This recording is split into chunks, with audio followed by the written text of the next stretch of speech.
So yun, meron tayo ngayong Toyota Corolla Cross G 2023 model. How to replace yung headlights dun sa projector type. So punta ka lang sa likod, makikita mo na yung bulb nya, 9012 socket. Ito. So unclip mo lang to. Tatanggal na yan, MPT mo counterclockwise. Yan, ito na po yung bulb nya.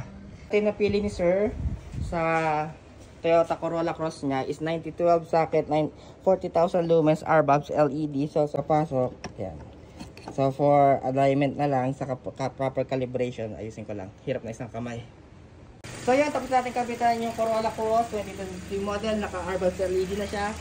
So ito yung light cutoff niya. Sir, pa high beam. Yan yung high beam. Pa low beam po, sir. Low beam, high beam. Thank you. Properly mounted yung fan. Well ventilated siya.